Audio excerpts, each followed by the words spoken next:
What up, people? Happy Sunday. And before I go any further, gotta say happy Mother's Day to all the mothers, especially the Black queens out there who sacrifice, who make a way out of no way, who are always there when something's needed and something to be taken care of. You are truly the rocks of our community. What's up, people? How y'all, Jimmy? How y'all, Corey? Hey, man. What's going on, man? I wish we'd have had that on record. You said, Jimmy, you're right. Right before we went on air, I wanted that on the record so I can go back and watch that part. Jimmy, you're right. Jimmy, you're right. Jimmy, you are a Black genius, sir. I appreciate you. Corey, you are right. You are a Black genius too, sir. But listen, y'all, it's only 50% of the team here today. As we said, a lot of people are out celebrating with their mothers or supporting their mothers some way, somehow. Can't be mad at that because that is the way it's supposed to be. But today we were going to talk about, is it right or wrong for Black businesses to sell out? And then at the last minute, Jimmy said, it doesn't feel right to talk about this with half the teams out. And Corey and I agree with him. So tonight, we just going to have a conversation. Plenty of stuff went on this week. Everything from Dogecoin running up to like 70 cents to the SNL hustle at middle, the Dogecoin falling and then running back up again. That's one thing. There's a lot of stuff that went on this week. There's a lot of stuff that's going on every week. I'm seeing people out here disparaging Serena Williams with that Photoshop picture she got out there in these streets. You think it's Photoshop? Yeah, because if you look at the picture she has today, she's darker than dark. So maybe I don't know. Whenever I heard a lot of women say the photo might not have been photoshopped, but it was definitely bad lighting and bad makeup. Yeah, I heard that. It's possible. And the internet will, every chance they get, they will try to take somebody. I mean, that is the internet. That's what the internet does, man. The interwebs. The internet is vicious, man. You can't win with the internet. That's why it's no sense in even trying to argue with the internet, man. It is what it is. They still scandalizing Joe Buttons and Rory and Mal over there. I still haven't caught up with all that, but there's a lot going on. What have y'all seen going on? Hey man, one thing I will say this, man. Salute to you for being a true as our brother says, YouTubian, man. Because you didn't miss the opportunity. I get on YouTube today. I see Kamari with the Dogecoin video. I was like, okay. In true YouTubian fashion, as the good doctor says, YouTubians. You got right on the topic, man, and so that's dope. Yes, I did. But you know what? Before I want to go into that, I gotta admit something, y'all. It's been something I've been holding on my chest, kind of keeping secret from y'all. So I want to let y'all know, the Black Wealth Project family. You converted everything to Bitcoin? No, man. I've been found out, man. I've been exposed. I'm here to announce that I am a closet Hotepian. Yes, he is. Jimmy has held me a closet Hotepian, so I said, fuck it. I might as well just come all the way out the closet. I'm a Hotepian. I will admit it. I will own it. I'll take it. All he's missing is his unk. Once you get your unk, you're good. But other than that, man, you definitely full Hotep, man. Y'all don't know Kamari be trying to keep his Hotepness in the closet. But no, it's there. I just don't talk about it like everybody else does. But yeah, I'm a proud Black man. I believe that all Black people around the world are connected. Some people will call that Pan-Africanism. I'm cool with that too. So it is what it is. I don't know what that make me. No, see, but Hotep has a whole different connotation. Because I agree with you. I some will say I'm also Pan-African in terms of my beliefs that we're all connected. I wish that all of us felt that way, but at the same time, I do believe that we're all connected. But there's other parts of being Hotepian. I mean, Kamari really be out here selling sea moss. You know what I'm saying? I got bean pies for sale.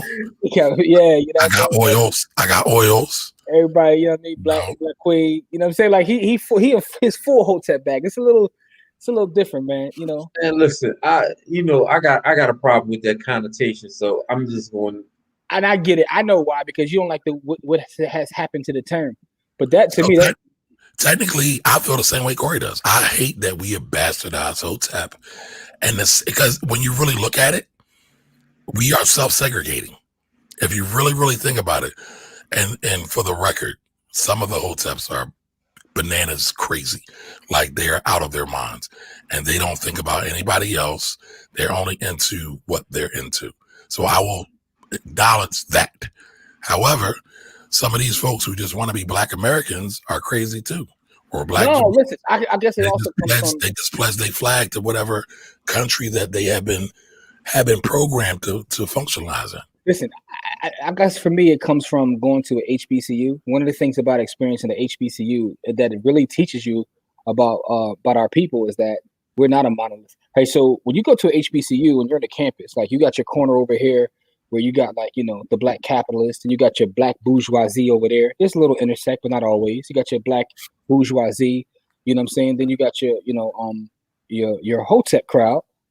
But they're very extreme with their Hotepness on the HBCU campus, right? So for me, that was just a thing. Like, is not really disrespectful, but it does have a certain connotation, because I understand when someone calls someone that what they mean, and again, it comes from being in the HBCU. But we're all people, We just have different ways of navigating the world, different conversations. I'm telling you, have a conversation with a Hotep on the HBCU campus, bro. You start getting into all sorts of conspiracy. I live in Philly, man. You can have a conversation with a Hotep. Well, when I was coming up, you could have a conversation with a Hotep on almost every corner where any traffic was at. So it wasn't. The Hoteps on HBCU campus are different, right? Because they take it to the extreme. Because first of all, because they're on a college campus, and they all think they're smart, right? That's the one thing. And it's another level. It's like the dudes you see on 52nd Street, but this is another level of that, because these dudes really are there studying. A lot of them are history majors, but I'm just saying, like, it's a difference. But to me, I mean, Jimmy, I would agree with Corey though, right? And I get your point, but when you talk to those goddamn Black Israelites, that's Hotepian on a whole other level. Don't forget the Masons. Don't forget the 36 chamber Masons. And listen. I don't have any problem with what they stand for and what they do and all of that. Like, I'm just saying, regular folks read books too, man. You know what I mean? Like, the knowledge base. It's not about reading books. I'm telling you, listen. Anybody in the comments, anybody who went to HBCU, man, you guys know what I mean. I know what you mean, Jimmy. I've experienced a different level, because, like, first of all, like, they're always congregate. They're near a gang. Like, you know what I mean? It's I don't know how to explain it, bro. It's like it's like the Dogecoin gang. No. But I think the perfect example is school days. You could call was it Cyrus? What was his name? I think it was yeah. Yeah, what was Larry Fitz? Oh, excuse me, Lawrence. What was Lawrence Fishburne's character? Do not call him Larry. Yeah, but that's probably the closest dichotomy you'll see. And that's what he was trying to capture in that role. He was trying to capture that in that role. Yep. Because that's a thing. Like, and I used to hang on Howard's campus all the time too. Shout out to my brothers from Howard. I used to go down there. It's the same thing on every HBCU campus. That's why I know anybody who's been to HBCU knows what I'm talking about. But Jimmy, let me ask you this. Because of your background, because you went to Ivy Leaf, I bet you have friends in every quote unquote faction, from the bourgeoisie to the Hotepian clan to the AKAs in the Rock, right? Everybody got their cliques. I bet you have people every one of them. And that goes back deeper than just your HBCU.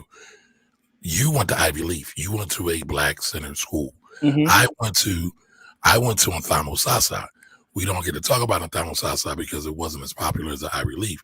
I only got to go to camp there, but that was a straight African-centered type school who produced a lot of great people. I didn't encounter a white person until I was 14.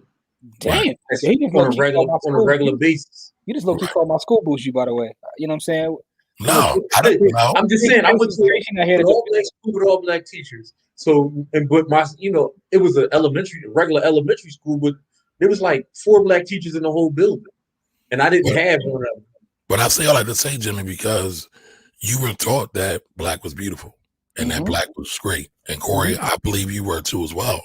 I don't know. I can't speak to your schools. I don't know about your schools, but I know about Ivy Leaf, and so I believe you took that same foundation that you took to college, and you recognize that everybody is entitled to their level of thinking and we're all needed.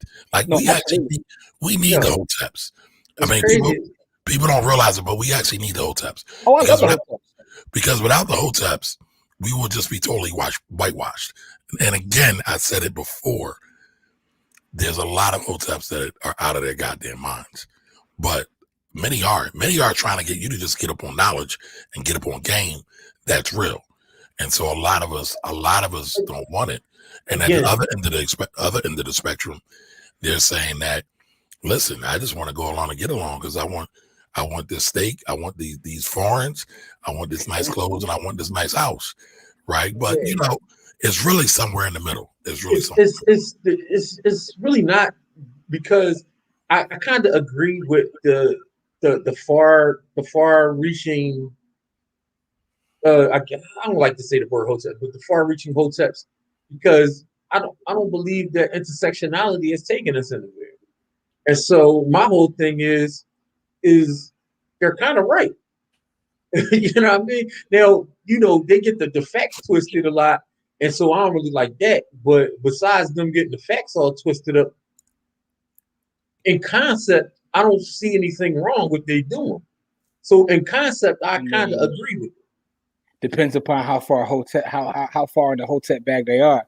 There's certain level of conceptually. There's a certain level of it's a different, but see, people take concepts and they take them way far left or way far right. Right? Conceptually, like I agree with Umar conceptually a lot. But when he starts talking and start bending the facts, I start to disagree with a lot of things that he starts to say. Listen, I got nothing bad to say about the brother, but what I'll say is I've seen people more extreme than him. Like so for instance, right, and not even trying to. I'm just saying, but I was just giving an example of someone that people call extreme. Listen to this, right? So talking about his points on interracial marriage, right? And you know, we don't have to have that conversation, but I know Hotepians that take it extreme and actually believe the opposite of him. And I've heard them say this because I can't believe I'm saying this, but I've heard them say this. This happens from going to Lincoln, right? Because when you mate with the other one, what you're doing is you're exterminating them. So they're so far in the hotep bag that they actually go out and look to date, 6Fs, because in their eyes they're doing our community something by eliminating the race. Like, so they're browning, they're helping to brown the planet. Listen, they believe this. This is what I'm saying. Like when you talk to somebody that's really fully in a hotep bag, I've experienced those people too. Listen, man, they will only mess with white chicks. Because but they think they think that that's their work. They think that the reason they're doing it is because they feel like we're at war, and this is a. I mean, the good Dr. Frances Cress Welsing, she talked a lot about that. Listen, man, I'm just saying, like, that's a thing. So like you said, there's extremes and everything, right? You got your extreme black capitalists, you got your extreme people that are like socialists, communists, any is you want to name, we got all of them. All the isms. All the isms. You got it. All right, let's check in with our folks. I see Jose's in the building. Jose. Facebook users here. Come on, you gotta give your StreamYard permission. Yeah, it ain't their fault. StreamYard, after a couple of times, StreamYard will kick you out. You just gotta go back in and read. Yeah. No blame. I'm just saying. Good evening. What up, Facebook user? Andre, how are you? Hey, Andrew. Adrian. Happy Mother's Day to all the moms. Happy Mother's Day to all the moms. Absolutely. How about Elon backpedaling? I don't know if he actually backpedaled though. I think it was just a joke. It wasn't photoshopped. Serena. Talking about Serena. Yeah. Yep. Flash from the wrong setting powder. Okay. What's up, Ken? Hey, Ken. Don Johnson. Official. We official. That's right. Oops, wrong one. What's up, Karan? Wait, that doesn't sound at all like Otis. Listen, but that's what Jimmy coined me. That's what Jimmy. No, listen, that's why I call it closet, because I'm telling you, some of the Hotepian don't come out on the public airways, but Kamari's Hotep, yo. I mean, I'll be honest. I think I've done enough broadcasts when I've been like totally honest and truthful, just like had total fuck it moments, and I think they would have seen it. Don Johnson, the term is being used the wrong way. Some use Uncle Tom, right? Uncle Tom's being used the wrong way, and Hotep is being used the wrong way. Actually, back to Corey's point, Hotep is actually a very, very beautiful term. And we have again bastardized it. Anything conscious, a lot of times, that we bastardize too. And I've noticed that. I mean, people I don't know if it's just they bubbles. I mean, we call each other the N word, so I mean, I don't know if it's just conscious words, but I mean, we bastardize everything. But go ahead, I get your point. I don't know if we bastardize the N word. I mean, I wouldn't say bastardize. Yeah, I think it's being used the way that white supremacists and slave owners wanted us to use it. I don't know about that either, but listen, we could do a whole show on that. Meaning it's not originally negative, but it became a negative. No, I got you, Don. I got you. Listen, man, I believe in what the Baba D. Gregory said, but that's either here nor there. We can keep moving. That's a T-shirt, Corey. Regular folks read books too. I like that. All right, Dan, we had white folks in Logan. Yeah, we did have white folks in Logan. Down just as bad as us. In the military, though, I met a bunch of white folks, never saw black people in life. They weren't allowed to watch TV, though, so they had a serious culture shock. Yep. Yeah, the funny ones that you ever meet somebody who's white and they're from the hood and like they've never seen white folks, but they're white themselves, and you can't tell them they're not black. Well, I would say go to K&A for everybody that's not in Philly. That's Kensington and Allegheny, which is like the heroin capital. But there are other white people there, but there's very much an intersection of black, Latino, and white down there. So those folks are funny to me. Jose says, Hotep, human, ragman, human. Yeah. All right, the only problem I have with that term is that it's always spoken theory, but few are actually put solutions into play. I would agree. Listen, that's real. A lot of them want to pontificate. Yep. All right, so the wife support. Happy. Hey, that's Mrs. Camp. Mrs. Camp. She checking on Corey. Make sure Corey got to do what he got to do, man. Yeah, we already know. He got a hard out at 8. He got to be done at 8. Yahweh been Yahweh, and followers have ruined folks' lives. It was legit a cult. They were a lot of these Hotep terms stem through. I can get jiggy with it. Okay. All right. Yeah, Yahweh been Yahweh. He can't get jiggy with it. He ain't with it. Yeah, listen. Wait, did I read that wrong? Oh, I can't get jiggy with it. Thank you, Corey.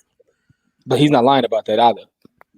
Yeah, I mean, but there's been a couple of cult-like places that definitely have fallen that way.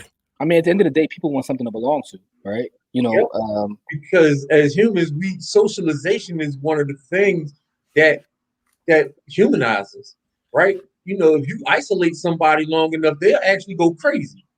And so people are looking for things to get involved in human interactions, right? So that's why this COVID was so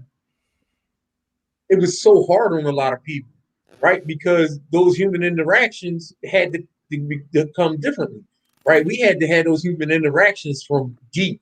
Like, you know what I mean? Like, it was like, you can't touch nobody. You can't breathe on nobody. You can't, you know what I mean? And so that's what made COVID so hard, is because as humans, we need those physical interactions to help us to make it, to make things bearable. Yeah, we're social beings.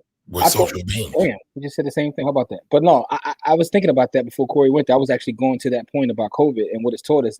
I often think about what would have happened if we wouldn't have had this technology, if we didn't have the Zoom, if we didn't have even StreamYard, we didn't have these things that allowed us to even have this form of communication. Like what would that pandemic have looked like? Like what did folks do back in the 20s, the other 20s, when it was a pandemic? Because now you see folks rushing outside and to sometimes to their detriment. Did y'all guys see the story about what's going on in Florida? No, what's happening in Florida? They had a crazy outbreak, and like the hospitals are filled up, and like 67 people died already because of spring break with the COVID. Like, so it's still happening, but I mean, if you look at India and Brazil, I mean, you got crazy outbreaks going on there, so it's not over. It's far from over. So it says Florida adds 4,165 corona cases, 89 deaths, and that was 89. Damn, now it's 89. Okay.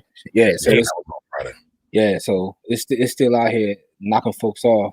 You know what I'm saying? They want to see Uncle Charles and whatnot. That about with Charles from the Wire. No, man, that's Bone Thugs. They missed their Uncle Charles, man. Yeah, I missed that. Welcome to the crossroads. I be saying things that I know you're gonna catch because you're the hip hop guy. Well, I got it now. It just took me an extra second. I got you. I got it. I miss my Uncle Charles, yo. I got it. Yeah, okay. I ain't gonna do that. Yeah, I ain't gonna do that to y'all. But yeah, man. I mean, but think about it like this. By the way, I'm disappointed in you too, Kamar. Speaking of hip hop, man, I saw you slandering the Nas and Jay-Z song, man. And I didn't slander it. I just wasn't. Listen. Between. So let's set the record clear. Let's give perfect context, right? Nas probably has one of the greatest albums ever out of any genre. It's not probably. But go ahead. Out of any genre, right? Yeah. And he probably also has the greatest hip hop album ever created. Mm-hmm. That and PE. I kind of go back and forth. All right. So PE. Chasing millions and millions. I'm assuming. Whoa. I mean, there's a lot of albums that can go on that list, but I get your point. Listen, Lauren. America's Most Wanted. Well, Lauren, I don't know if I consider that a hip hop album, but America's Most Wanted got to go up there. There's a lot of albums that can go on the greatest album of all time. Low End Theory. Low End Theory definitely can go on there. I will say this before I get back to my point. What's the replay value now versus what it was when it first came out? Lauryn Hill album still bang. What's wrong with you, dog? Any of them. I'm talking about any of them. I wouldn't put Lauryn Hill on that list. But listen, it's subjective. Well, hold on. Real quick, though, to your argument about being genreless, if we're talking about just genre, I think Lauryn Hill might have the greatest album ever in any genre. Right? I know you don't want to hear that. But what I'm saying is, but if we're talking about strictly a hip hop album, I wouldn't put it there. Like, it's not an Illmatic, right? Because Illmatic is strictly hip hop. Yeah, Illmatic is strictly a hip hop album. But your point is, what's the replay value on what? On any song that we're calling top list. Like there's a lot of Kane and Rakim songs that I feel don't have great replay value right now. Oh, Illmatic is amazing. I listened to the whole album on Friday. That's my point. I did too. You can listen to Illmatic straight through. And by the way, that's not a shot at Kane or Rakim. They are definitely God MCs. But to my point, I'm listening to Jay. I'm listening to Nas. I'm big fans of both. Right? I was expecting more. Now I also said Jimmy, because see Jimmy be inside my group. I got a hip hop group, and so he be spying, and now he's snitching on me. Listen, I put it in the bank. I put it in my. I said I was underwhelmed. I was expecting a little bit more. The album wasn't whack though. It wasn't whack. I can never say it was whack. I was underwhelmed by it because I had great expectation for it. But this is why those two gentlemen probably should never make music together, because they'll never live up to expectations. It's like. You talk about the God MC list, right? And both of those guys are probably on the God MCs, right? Yep. So they'll never be able to live up to anybody's expectation. It doesn't matter what they do. And these dudes are 50-year-olds. And my thing is, they talk about. My thing is they talk about what their life looks like now, and that's all they've ever done. They just talk about what their life looks at whatever point they're at. That's true, right? But hold on, Corey, let's go a step further, right? Because that's what hip hop was supposed to be about. And then it got screwed up, fucked up some kind of way, and then everybody wants to be fake, and they want to just make records for pop. Rap is not pop. If you call it that, then stop. But folks missed that, poor Corey. My man got a whole album called "Life Is Good." It's about divorce. Like you talk about literally rapping about what you going through. Man. Yeah. So that's artists. But I just wanted to bring that up real quick, man, because I thought as 50-year-old man, I thought that was still, to me, I was pretty impressed with it. All right, so every time I hear someone say Hotep, I keep thinking about how they use it in the show, Dear White People on Netflix. It was used negatively on another level. The blacks avoided them. Well, that's the way Jimmy called me. So basically, Jimmy slandered me, y'all. He called me Hotep, but I'm owning it. I'll take it. What? If I'm a conscious black capitalist. No, because listen, hold up. But here, all right, what you just said, all right, great point. You're a conscious black capitalist. The people that I call Hotep are the people who consider themselves communist or anti-capitalist, and they're the folks. And again, I have friends like this. They're the folks that criticize. They're the folks that criticize even me and Corey for the work we do. All y'all talk about is money, and it ain't that. We need to, So those are the folks that I consider, like, when I use the term Hotep, and sometimes it's in I'm not gonna lie, it's like negative, because those are the folks I'm talking about. And that Corey said extremes. So when you talk about a Hotep, you are talking about someone's extreme, which is why in the Dare White people, I thought about that too, LaJoya. Like, it was like, oh no, he's a Hotep. Like, that's why, because they're so extreme. Yep.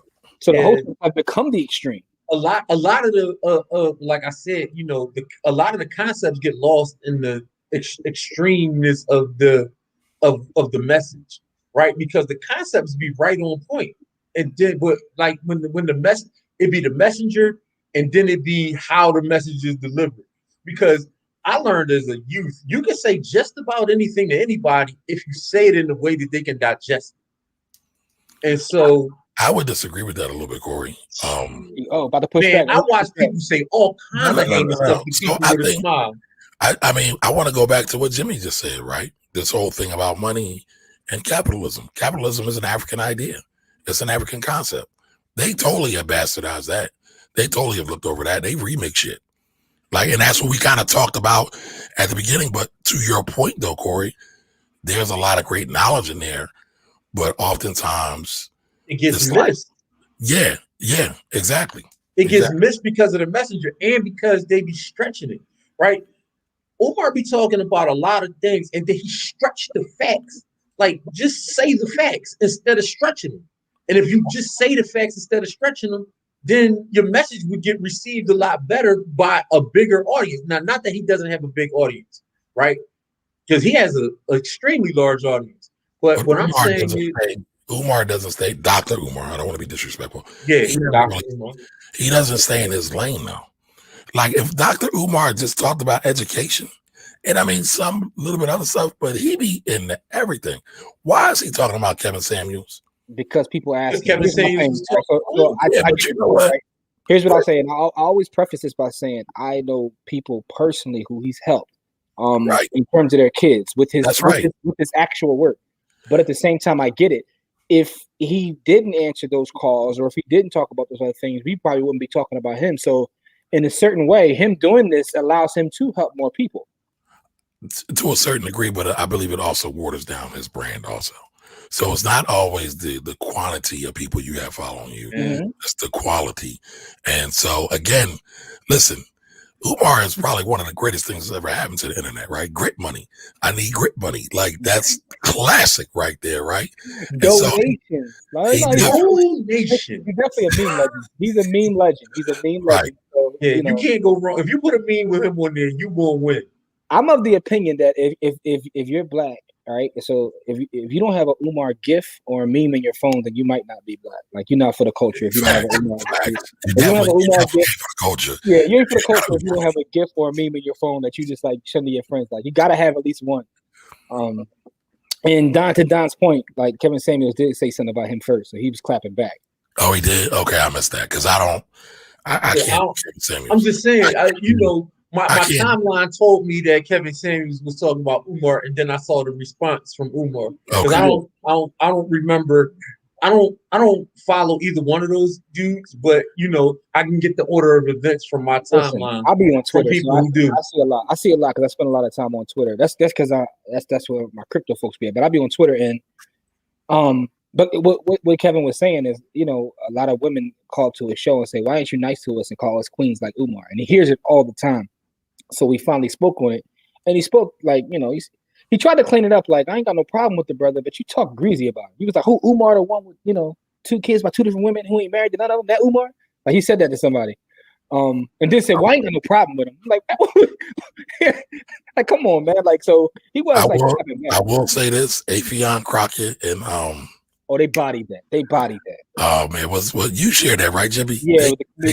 What's my other man's name? I don't even remember the brother's name, but I know they bodied the mannerisms they had. They had him down pat. They had it down pat. All right, let's check in with our folks. Yeah, see, entry is coming. Did Florida ever shut down? No, they didn't. These folks have been on some anti-pandemic stuff from the beginning. Yes, they have. Hey, Talisha, Welcome. A Black Lady sketch show provides a great I satire. gotta watch that. I've never seen it. I've seen the show, but I haven't seen that. I gotta go check that out. All right. Umar clap back. All right. Umar really need a team behind him. I actually donated when he was on Hidden Colors. Yes, I am one half Hotepian. All right, Andrew. Me and you, baby. Me and you. We can rock together. Listen, I've been accused of being Hotepian. I've been accused of all of them. I've been accused of being super capitalist. Every single thing. thing. I've been accused of being all of them. But I donated to Umar. Listen, I ain't ashamed of that. I donated that. Anytime somebody black got something that they're trying to do on a massive scale, I'm going to donate. I look at it. You not succeeding until the haters pop out. You're not a success until the haters pop out. I've seen Umar talk live several times. Like Black. I seen him even back in the Black and Nobel days. Yeah. I used to be out there, and so shout out to Umar. All right, so Adrian says Kitten Hill Samuels is riding the wave of his fame. Yeah. Oh man, Kitten Hills. I like that one. Listen, I can't get with no man who can just openly disrespect black women. Now, on the flip side, I don't know why so many black women keep calling to his show. And so I know he knows, right? Because we do this, right? I know he knows he's throwing extra sauce on it just to do that. But I can't, I would never, if Adrian came and said something crazy, I would never disrespect her or any other black woman that calls into our show or that rocks into our show just because it's going to make good reasons.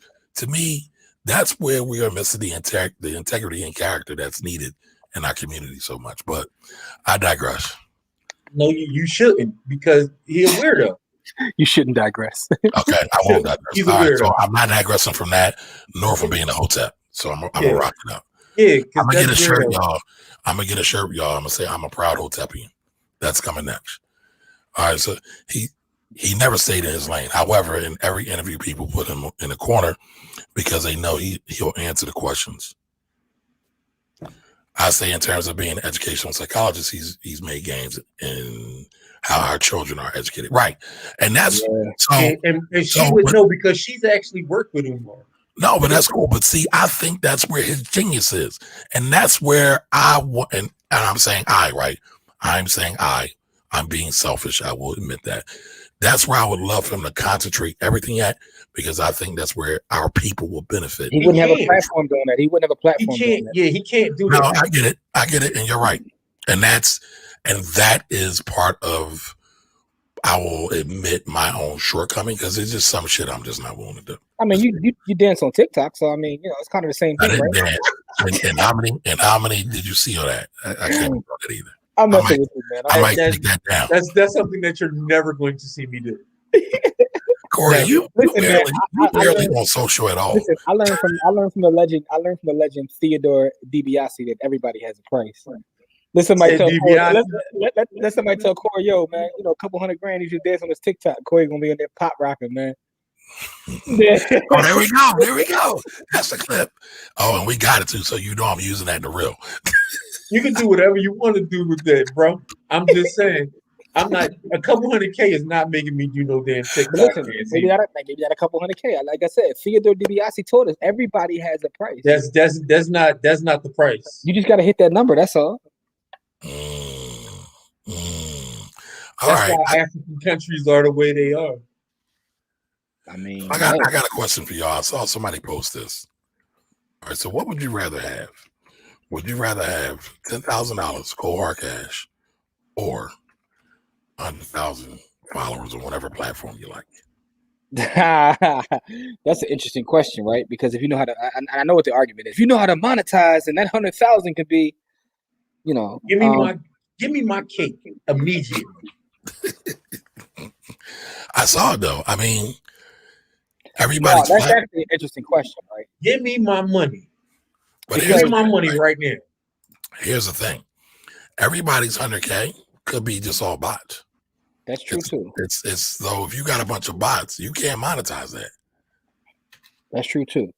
But again, the bots is everywhere. They are. But again, let's just say you take half of them as being bots, so you got 50K actual folks. That's valuable. Listen, I'll tell you like this. By the hood, we have over 60K on Instagram, and we get money thrown at us daily. We'll pay you to post this. We'll pay you to post it. We turn all of it down. Actually, we haven't done one paid post, but we get money offered to us every day. Well, can I pay y'all for a post? I want to pay y'all for a post. You don't have to pay us, bro. We share your stuff anyway. You know that. But my point is, when I get my shirt, I'm a proud Hotepian and I need y'all shirt. No, but here's my point.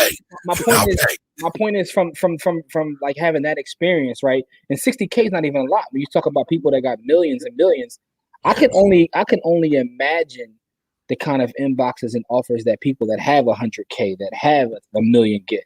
You know what I mean? So like, I know it's money there. Like, and I'm talking about people offering to pay thousands, not $10 or $20. Yeah. $1,000 you post this. Like, you know, we say FOH because, you know, most stuff's not on brand in terms of what we're trying to do. But what I'm saying is, for somebody that got 1 million followers, I can only imagine the kind of revenue that they're generating. But hold on, Jimmy. Let's go back on that. Why don't y'all take the cash? I know you said it's not on brand, but go into that a little bit deeper.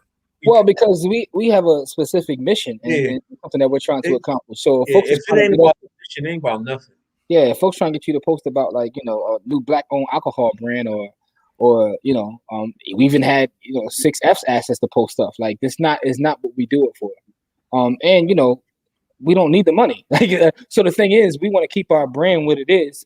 So one day if we decide to do that, it would have to be something that's aligned with our mission.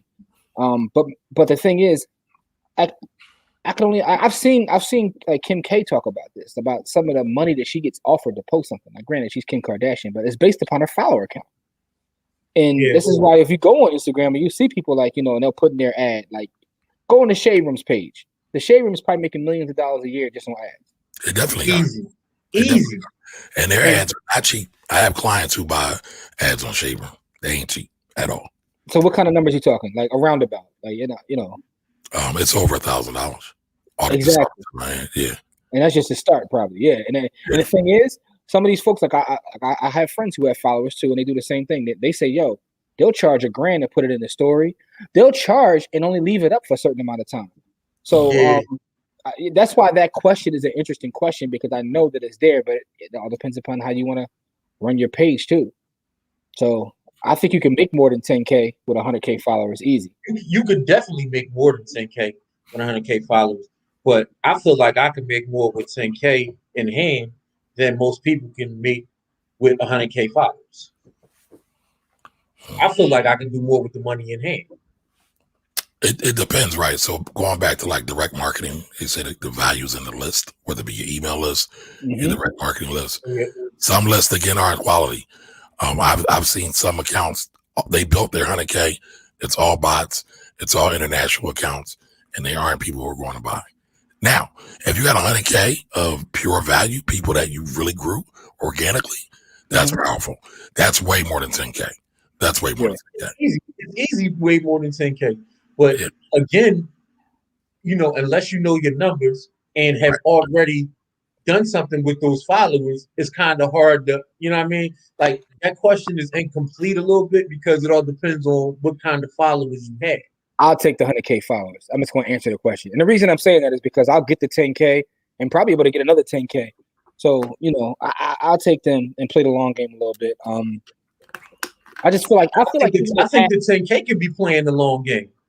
I feel like the thing is, I'm gonna get my 10K right. I can get 10K out of 100K followers probably within a day or two. So then at that point, now we both got 10K, and I still got the 100K followers. So what I'm saying is, I feel like even if like 2/3 of those are bots, there's still a lot of money to be made.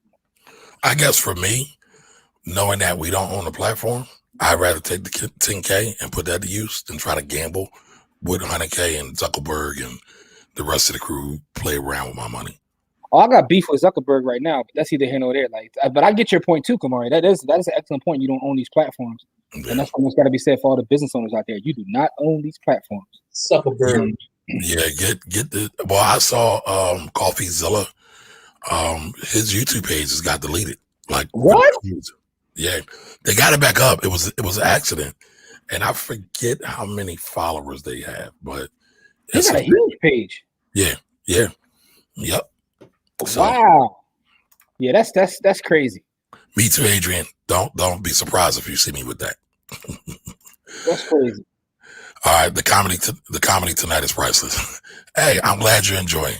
Yeah, CoffeeZilla got close to. I know they got more than 300,000. They got close to 400,000 followers. Jeez. All right, cash, taking the cash, 10K in hand, please and thank you.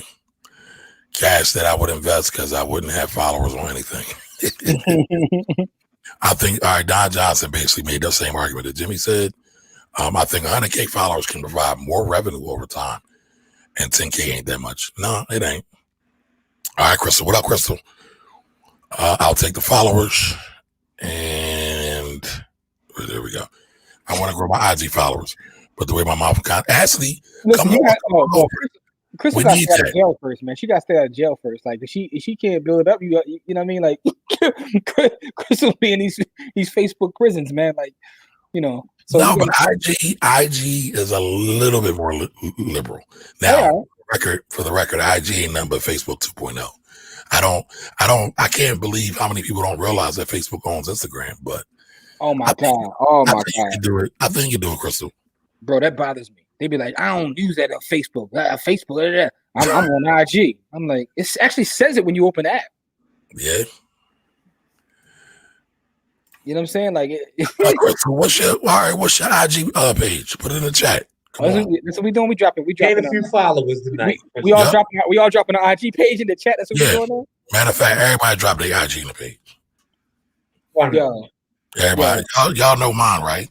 Let's do a follow for follow, like the old school days. Follow. Yo, you know there people that still do that. Yo, first of all, I want to shout out our brother Don. Let me give Don a shout out real quick, man, because Don is the best, man. Don supports everything we do, bro. But I think Don is a computer hacker, man. Let me tell you why, man. So Don came. We did a webinar on Thursday evening. It was us and Courtney. We did a webinar together. Not our class. We did a free webinar, and Don pulled up, and we did like a random raffle where we gave away some Bitcoin, and Don won. That's the second time. Every time we do a raffle, Don wins. I'm like, how's Don keep winning? And we're using them. We're using them. You know why Don keeps winning? But you know why Don keeps winning? Because he keeps showing up. Thank you, Corey. He shows up. Yeah, but he shows up.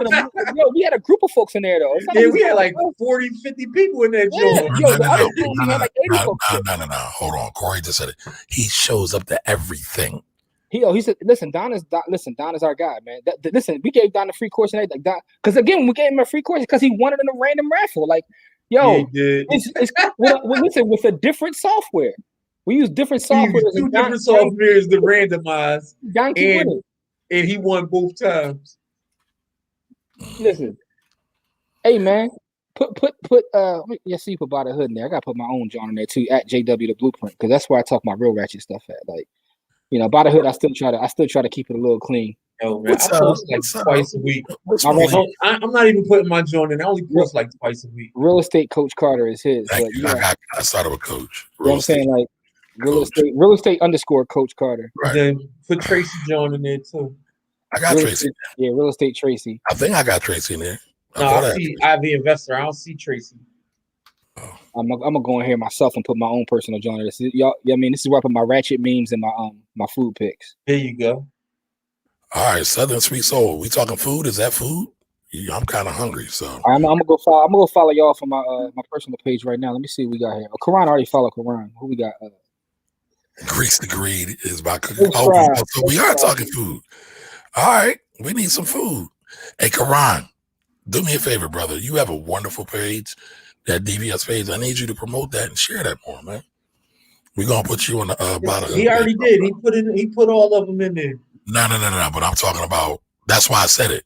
I had to find out by accident that he had a page. He didn't tell me. I just found out by accident. Oh, this is the Talisha. Talisha, I gotta owe you an email too. Yo, Talisha's the truth. She came to our webinar too and was dropping gems. Talisha is part of the Black Blockchain Consortium. She is a G when it comes to this blockchain. Listen, I owe her email too. I was actually, I have interviewed Talisha about blockchain. Don't be trying to scoop my interviews, but listen, I'm scooping y'all. She's definitely coming on By the Hood. Listen, because her knowledge is crazy. It's all love. I love talking to melanated folks in the blockchain space, that gets me excited because I understand the long-term effects that this is going to have on not just us, but the world. And we're underrepresented in that space. Before the world shut that down, was a good word, underrepresented. No, because before the world shut down, like, so I would go to like events, like, so Philly has like Philly Tech Week and all that. And I would go to these blockchain things, and it's like chocolate chip. You'd be the only black person there. So anytime I meet someone who has knowledge and that's in that space, I get truly excited. And she was there answering questions, so she's the truth. So you guys make sure you follow her. And she's in the comments, Talisha, if you don't know what I'm talking about, but she's definitely a G in the blockchain space. I love talking to people that have knowledge in that space. So we definitely got to get her on board. Listen, Crystal know her stuff too. You know what I mean? Like Crystal sharp as hell with the blockchain stuff too. So, but and Donna's the ETF legend. So, we gotta listen. Now, one thing I will say about the Black Wealth Project, the folks that come mess with us, like, we got a lot of smart folks. You only got 3. Why are you archiving your posts? I'm rebranding. Listen, be you.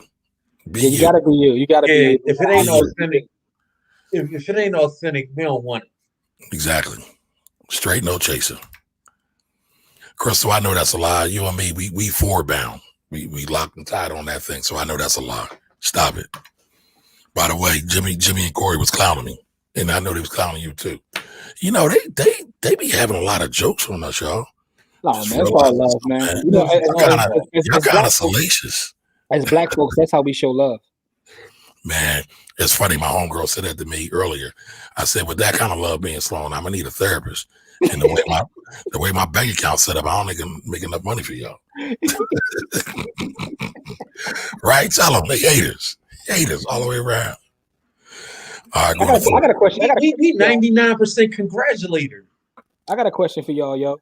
I was having a conversation with a friend of mine yesterday. We were talking about black folks in therapy, and he was talking about how he was thinking about seeing a therapist or what have you. And he said, but it can't be a white person. So my question is, would y'all be able to go to a therapist who wasn't a black person? Now, granted, we all support black business, right? So obviously that's what we're going to look for. But do you think you'd be able to even open up to a person that wasn't melanated? So hold on, Jimmy. Before we tackle that, it is Mental Health Awareness Month. So everybody, this is very timely. So mental health is real. To answer your question, Jimmy, I don't know. It depends. So are they only if it's state mandated? So for me, Jimmy, it would depend. Are they humans, like real humans? Or are they those other racist, hateful people? Because I think sometimes what we get missed is that a lot of them ride for us. A lot of them. Okay. And we forget about them. But they gotta be. I gotta tell you what I tell other people that say you. I gotta tell you what I gotta tell you. This is my answer, Corey. You can't step on my answer, Corey. Corey, this is my answer. You can't step on my answer. You have to wait your turn, Corey. You get it off. All right. So they gotta be like the Jim Browns that was leading slave revolutions for me to sit back and have that kind of open, honest, intimate type of conversation. Before, I wasn't saying, listen, my thing is, I'm not talking about as a friend or a neighbor or anything. I'm talking about literally as a therapist. Would you be able to say? Go ahead, Corey. You gotta. Oh shit! No, it's the wrong one. You know what? I'm gonna start doing that more. I like the reaction. Go ahead, Corey. You gotta tell white folks to help you what they tell us when they ready to move on, which is thank you, and you just move on because that's what they do with us.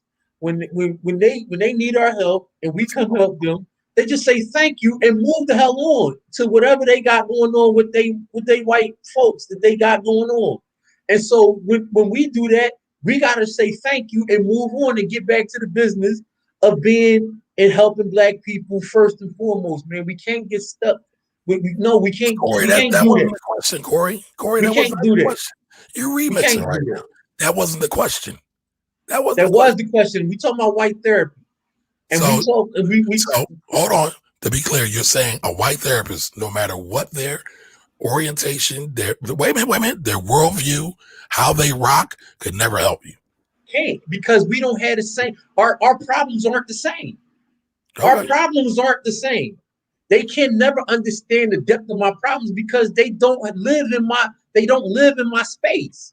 Yeah, I see let me see the folks out there, like for everybody in the chat. Would y'all be able to go to a white therapist? I'm just wondering because we were having this conversation. I start thinking, I'm like, that's a great question.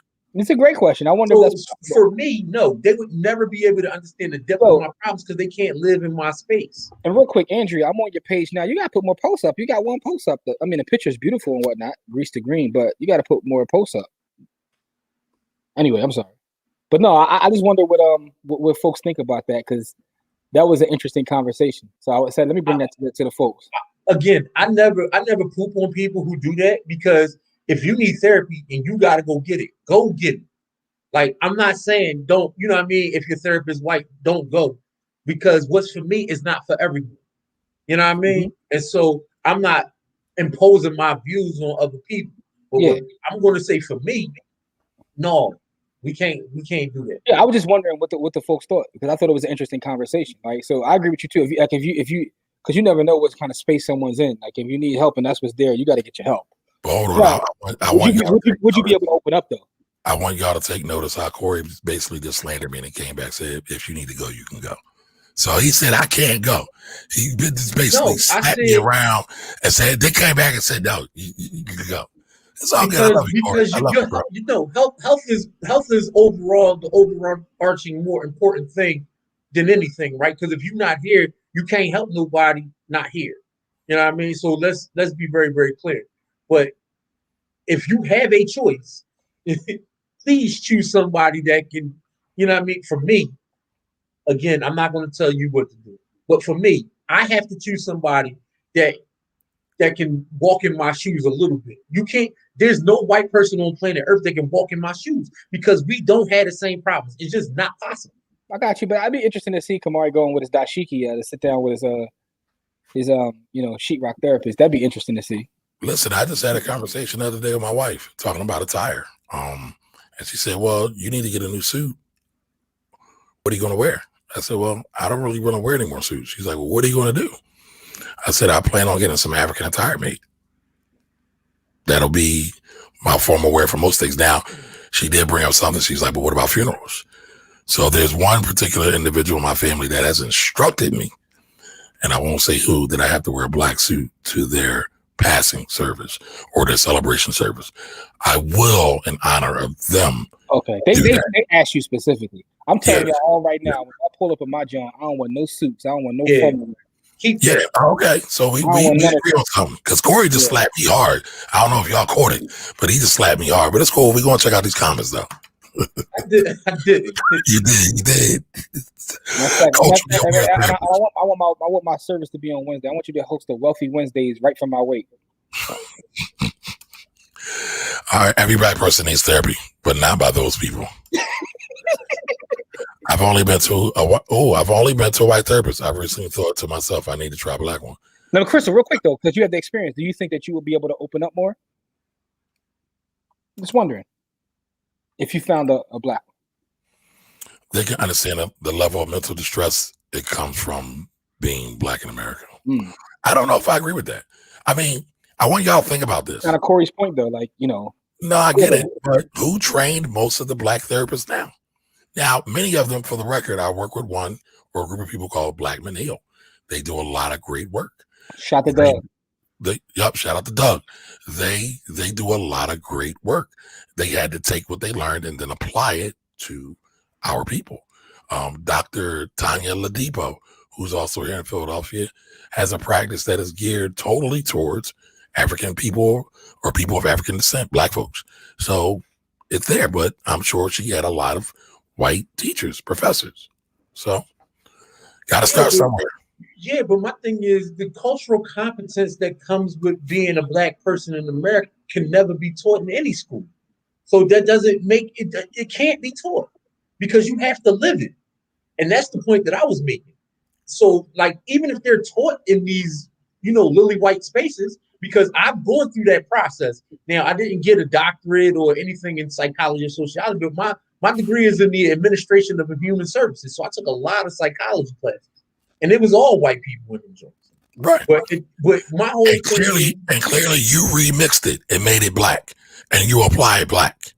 Yeah, because I have the cultural competencies and experiences of a black person. So I can do that. What There's I'm no saying, white therapist on the planet that can do that. right? But what I'm saying is, there are some white folks who can sit in that space. They're not the best, but they can sit in that space. Just like you walk back your comment. Just like you walk back your comment. You said if you need help, you need help. If you If need you help, can't, go get help. I kind of fall somewhere in the middle of you guys because you guys on the other side. But I do want to say one thing, Kamari. Like, your extreme is kind of funny though. You said they could be like a John Brown. That's like so far over here though. but is it? Is it? We Yeah, act like it is. no, It it is. really is. No, it's not. It's not. We don't. No. We don't talk about it. We break down everything to a tribal existence. We don't talk about it. And I just sat here and told y'all I'm a Pan-Africanist, and I can sit and go through all that history. But I do feel it's important to be objective, and we don't want to do that ever. And when I say we, when I'm saying we, I'm talking about. John Brown's not an extreme though. I mean, I guess it all depends. Oh no, I'm sorry. Yes, he is an extreme. That's that's all I'm saying. What are you? No, he is an That's extreme. all we were saying. Okay, but what I am saying is that there are a lot more that don't get acknowledged that are there that we don't realize. That's all I'm saying. But hold on, let's get to the rest of these folks. All right, we got the dime. All right, Karan says therapy is the unlock to the level up. Nah, mainly because there's racism in the way that they are taught, and when our folks enter in the system, many of them recognize and course correct in their practice. Okay, that's a good point. All right, hold on. The comments just jumped on me. There we go. All my doctors are black. My therapist is a black woman. When I have, you know what? Shout out to this though. Shout out to all y'all who are in therapy, right? Period. I don't care if it's black or white. Y'all in therapy. That means y'all are doing the work. So shout out to that. Shout out to that. All my doctors are black. My therapist is a black woman. When I have to share with someone on that level, a sense of cultural identity and history of our community is important. Yep. Nah, Tay Renee. Tay says I need a black person. they put raisins. All right, Don. You got me. You got me. All right, having gone to therapy, it comes in different formats: teachers, preachers, discussions with seasoned individuals. Currently, in term of choice, I prefer a black or brown therapist. If not, I'm just going to keep doing my crafting. All right. Now, hold on. It's 8:04, Corey. It's all good. She in the comments. I'm all right. She in the comments. All right. I don't want no smoke because I know how that goes. All right. Crystal says, each time I've gone, it was for a specific situation in my life, and it helped. Now, my last therapist messed up, and I've been looking for a new one, and I've been considered getting a black one. Okay. Yeah, get a black one. I'm all about black business, so yes, I'm going to promote a black therapist. I want y'all to be clear about that. I'm getting a. Y'all be wilding, bro. Y'all be wilding, yo. That's my guy. You be wild out. Hey, listen, Don. When we do our first Blackboard Project meetup, I need you to be there. You gotta pull up. Don might have to get flued out. Yeah, exactly. Exactly. He'll probably win the raffle for that too, though. So yeah, right. He's gonna rig the system and somehow get that too. I ain't mad at that. Yes, I do think it will be a different experience. All right. Jose says they can empathize with our issues and concerns, but I feel they often come into with a white savior complex. That's a real thing. Yeah, that could definitely be a thing. Yeah. Wow, that's a heavy comment right here. I've been to Iraq and Afghanistan multiple times, but being pulled over is when I feel my life is the most danger. Damn. Yo, I've heard a lot of. That's the exact same feeling. Listen, as a service member, that I had that exact same feeling. I was in danger in other places. I've never felt more in danger than when I get pulled over in America. Listen, let me tell you something, yo. I'm riding down the street, like I get anxiety when I'm riding like with a police behind me or near me, and I don't really do anything wrong. I don't do anything illegal out here. You know what I'm saying? Like, you know, but it's like, and I think about that often. Like, this isn't normal. I shouldn't feel this way. You know what I'm saying? But it's a reality. Red, white, and blue means something different to black folks, man. When them red, white, and blue lights come on, that's a whole different feeling of terror, man. Because my thing is, even if you got a gun, you can't use it, or you never gonna see your family again. Listen, man, I had an experience when I was younger where a police officer took a couple of us off the street, threw us in the paddy wagon, rode us around. We flying around in the joint, and then let us go. And it was like, dropped you off in the neighborhood. I bet you they dropped you off in the neighborhood where they thought you was going to get done in. But what I'm saying is because of that, like, so I have a personal experience with, like, you know, just being bullied by police officers. Like, for no other reason than just being in the wrong place at the wrong time in my neighborhood. So, like, just that whole experience, it's not normal. But no, it's not normal. It's trauma. Yeah, listen, it's trauma. I was a block from my house, and I got put in a paddy wagon, and they drove me down to like 4th and Clearfield. Oh wow. I lived at 20th and York. I got put in a paddy wagon on 21st and York. They drove me down to, and down on, like, there used to be gang banging when I was growing up. So I had to walk through all these neighborhoods where I could have got clapped up because a cop decided that he didn't want me to be for a curfew violation. If it's a curfew violation, take me to my crib. Take me to the station. Call my parents. Why would you drop me off 45-minute walk from my house? Yep. All right, Adrian says, I'm not sure if you searched on their site. Maybe try therapy for black girls. They have a list of black therapists. What site were you talking about, Adrian? Therapy for black girls. I guess therapy for black girls. No. When she said search on their site, I wasn't sure what she was talking about. Oh, they having a whole conversation in the chat. Okay. Yeah, I missed that. My bad. See, where's the comedy? I'm dead serious up here. I'm serious as a heart attack. Come on, Talisha. Yeah, that is wild. That is wild. What's the name of Talisha's group again? Talisha, the Black Blockchain Consortium. Oh yeah, because she's got a couple of them, but yeah, Black Blockchain Consortium. Talisha, put it in the chat. And is there a IG for it? I know she put her personal IG up. She got a group on Facebook? Does she have a group on Facebook? I don't know. I'm asking. Yeah. Black. So I gotta join that. Like, I don't know. So that's what I was. You said you was in it. That's what I was asking you. No. I said I had a conversation with her. We talked via email because she came to our webinar. But I was just saying that, No. What you were talking about, the Black Blockchain Consultants, is it was Black and Blockchain was the one I was talking about, not Black Blockchain Consultants. Yeah, because they get at it. They get at it in there. They are about the blockchain. You should put Monica's comment up. Here we go. In order for therapy to work, you have to be able to be vulnerable. I agree. And open up so the therapist can help you. The history of white people will prevent me from being vulnerable with the white therapist. I get it. But listen, it's a very personal thing. It's getting help is the most important thing. No. Well, yeah, but I was saying it's very personal. It's a very intimate thing. So you got to feel safe in that space. You ever hear a black woman talking about being able to come in a room or a house and be willing to take their shoes off? Shows that they're comfortable. You got to be willing to take your shoes off and get comfortable. I tell you this, man. When someone opens up to you, that means they trust you. And so a lot of things happen where we've had a lot of broken trust between us and our folks, man. And that's another thing that, we talk about black love on here. We put a lot of our dirty laundry in the street for people to see with each other. Even like I had people that I refused to name or name the things that they've done to me, regardless of what they've done to me. Right? As long as it won't, it doesn't hurt somebody else for them to do it again, I won't say anything about it. Because what they did to me is an interpersonal thing. It happened to me. But that doesn't mean that's their total overall character. It doesn't mean because, I don't like them that they don't have anything of value to offer other people. And so I'll keep their secrets until the grave. Because they're not like a pedophile or something, where they have to be exposed to, a thief or a pedophile, Like if they're not that, then I don't have nothing bad to say. Now, Corey, I want to ask you a question because I'm very similar to you. But I had a homegirl get hurt by somebody that I was hurt by, kind of indirectly.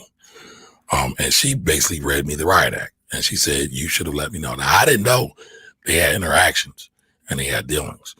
But what about the idea of us all being our brother's keeper and looking out for the community well? I should have said publicly. If you ask me a question about that person privately, I'll tell you whatever happened. Gotcha. That's what I was going to say. That's their publicly. I will not publicly I would not say anything public. But there's a lot of folks who owe me money who be out here fronting on these social media sites like they got it, and I know they broke, but I don't put them out there publicly. So it's funny, right? I was having a conversation with Jimmy when we first met, and the conversation came up about some big social media people who owe me money, and he's like, "Kamari, it seems like everybody owe you money," and I said, "That's why I don't talk about them publicly. Mm-hmm. I try not to, but I don't like their ass." No, I get it. And they hold frauds. And a lot of them, that and some of these same folks owe me bread too, but they be out here, private yeah, man, acting like they Marcus Garvey and whatnot. So it's like, but I mean, this is why you can't believe none of the stuff you see on social media, yo. You can't believe none of it. It's literally the reason why I stopped using Clubhouse. I can't use Clubhouse no more. Like the app's not even on my phone no more because the frauding was getting out of. I don't think I've seen that much frauding on any other site. Like everybody frauds on every site. That's frauds on Facebook. That's frauds on IG. Clubhouse is a different level of fraud. Yeah, different level. Yeah. All right, let me see what Jose's saying. I was seeing a white therapist when I was diagnosed with diabetes. And after about a year of seeing her, racial issues were never developed beyond a cursory level because I didn't trust myself to have that level of openness with her. Currently searching for a black therapist in the city. All right, Jose, check out Blackman Hill. I know there's something on New York, but check out Blackman Hill. I know they got some people up there and they do a lot of free cohorts. Blackman Hill. Yeah, they do a lot of cohorts. A lot of stuff. They got featured on the Breakfast Club with Charlamagne. Our homie Tank is or was a part of the board, but I know he's still a big time supporter. I'm glad you said that. I gotta shoot Tank a message. Yeah. If I'm being completely honest, I personally had more positive experience with clear people than my own. That's a real thing. I've talked about that with a lot of folks. That shit frustrates me to no end. Yes, it does. I'll say this. I probably had more 6Fs or mayonnaise people throw me business opportunities than my own community. And that frustrates the fuck out of me. But I don't let it weigh heavy on my heart. You know why I haven't had more positive experiences with clear people than my own people? Because you don't deal with them. Because I don't deal with it. I can't have more positive experience with somebody I don't deal with. So my only positive and negative experiences are going to be with my own folks. Listen, I've known Corey for as long as I've known him. The one thing I will say is, Corey, I think Corey has allergies when it comes to clear people. And Monica and LaJoya are in the comments, so they can vouch for this. We were in Virginia one time, and we went to a Cracker Barrel, right? So think about this: Cracker Barrel in Virginia, right? So I'm just trying to get some breakfast because you know what I'm saying. Travel, I'm some breakfast, right? Mother trying to eat. Corey like breaking out in hives and sweating and looking around. I was like, "Yo, you cool, bro?" Like he can't even. It literally makes him sick physically to be around him. So he's allergic to 6Fs. I get it. Yeah, it's a real thing. It's a real thing. So I get it now. I get it. Yeah, the thought of being in a room full of breaking bread in a room full of folks like that. He said, "You going to eat around them?" Yeah, like why are we here? Yo, I mean, all right. So Tyranny says, what if my issues have to do with white people?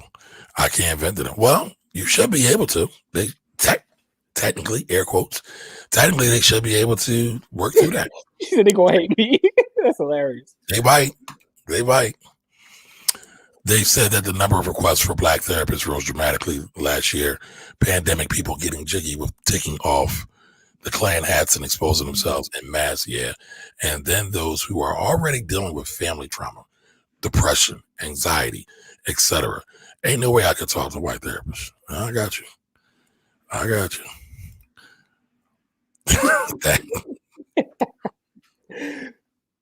right, Crystal says, that's true, Corey. And I guess that has to do with how and why or how I grew up. As an adult, though, I've made a conscious effort to be around, support, etc. We don't make it easy. Not at all. Yeah. All right. I mean, but we dealing as an overall people, we dealing with a lot of history that put us in that place. So we just got a lot of work to do. Yeah, no. Again, her experiences. I'm not pooping on her experiences because that's been the experience of a lot of black people. Like, there's been plenty of white people that have helped me in my life, and I've told them all the same thing. Thank you. That's it. That's all I've got for them. Because my thing is, my place in the world is to do things for my folks. So I will do whatever it is I have to do for my folks. But I'm not, it's not that I won't accept the help. It's that I don't have nothing for them but thank you, because that's what they got for us. Okay. I mean, nothing after that. Yeah, it's nothing for me to say. It's nothing to say, right? That's your experience, and I got to respect and honor that. I mean, So, well, folks, we are over time. It's Mother's Day again.